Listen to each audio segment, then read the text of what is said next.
হ্যাঁ, সেটা হয়েছে আজকে, কিন্তু কেন একটা সিম্পল কি বলে ফেসবুকে সে একটা পোস্ট, একটা স্ট্যাটাস দিয়েছে, ন্যায়সঙ্গত একটা শেয়ার করেছে।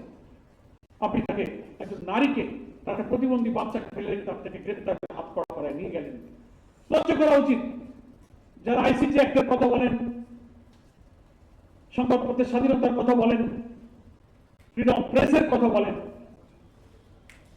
পুলিশদের জিজ্ঞেস করলে বলে এটা ঊর্ধ্বতন কি কর্তৃপক্ষের নির্দেশে আমরা এটা করেছি। কর্নেল অলি আমাদের 11 দলীয় পক্ষের অন্যতম শীর্ষ নেতা, বীর বিক্রম, তার এলাকায় বিএনপির পক্ষ থেকে তাকে অপমান করার জন্য পুষ্পতৃণা দাহ করা, অসত্য কথা বলে তাকে গালিগালাজ করে জাতির কাছে হেয় করার চেষ্টা করা হচ্ছে। আমরা 11 দলের পক্ষ থেকে এই বীর মুক্তিযোদ্ধা বীর বিক্রম, তাকে আপনি রাজাকার বলছেন। রাজাকার তো আপনারা সবাইকে বলেন, কাউকে বাদ দেন নাই। দলিলকে বলেছিলেন, যিনি বলেছিলেন অরক্ষিত স্বাধীনতাই পরাধীনতা। অর্থাৎ ফ্যাসিবাদ বিরোধী, কর্তৃত্ববাদী এবং আধিপত্যবাদ বিরোধী রাজনীতির সাথে যারা থাকবে, আপনাদের পাশে তারা সব রাজাকার। যারা এই হকের পথে, সত্যের পথে থাকবে, আপনার কাউকে রাজাকার বলতে পারতেন। ফলে আমরা 11 দলের পক্ষ থেকে কর্নেল অলি আহমদ বীর বিক্রম, আমাদের ঐক্যের একজন শীর্ষ নেতার বিরুদ্ধে সরকারি দলের কর্মীদের ওই এলাকায় যা করা হচ্ছে তার তীব্র নিন্দা জানাই।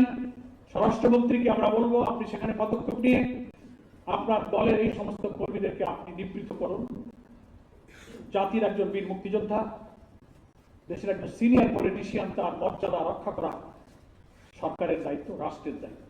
আমরা তার প্রতি এই আচরণের তীব্র নিন্দা এই 11 দলীয় ঐক্যের পক্ষ থেকে জানাচ্ছি। ফলে আইন শৃঙ্খলা পরিস্থিতির অবনতি হচ্ছে। বিরোধী দলের নেতা কর্মীদেরকে নানান অজুহাতে বিভিন্ন জায়গায় হামলা করা হচ্ছে, গ্রেপ্তার করা হচ্ছে, মিটিং এ বাধা দেওয়া হচ্ছে। চাউল, হালকাটা, ইমামের বেতন দিয়ে মুখরোচক করে দেশটাকে দমানোর চেষ্টা করা হয়েছে। কিন্তু গ্রামে গঞ্জে খবর চরম অসন্তোষ, ভাগাভাগি, লুটপাট, অসন্তোষ, গ্রুপিং, ঠেলাঠেলি চলছে, আইন শৃঙ্খলার চরম অবনতি।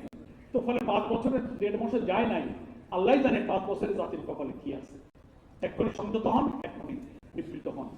আমরা বাংলাদেশ জামাত ইসলামের সভাপতি, আমি টেলিফোনে সংসদে গিয়েই বলেছেন, আপনাদের সকলকে সালাম দিয়েছেন আমাদের, তিনি লিডার অফ দি অপোজিশন, এবং আমাদের কি বলে বিরোধী দলের চিফ হুইপ নাহিদ ইসলাম, তিনিও আসতে পারেননি। অনুপস্থিত অনেক এমপিরা আসতে পারতেন। সকলের পক্ষ থেকে আমি সালাম জানাচ্ছি। আমার এই বক্তব্যের পরে এনসিপির সার্জিস আলম কিছু বলতে চাইতে পারেন, আমাদের ইমরান ভাই আছেন, আহমদ আব্দুল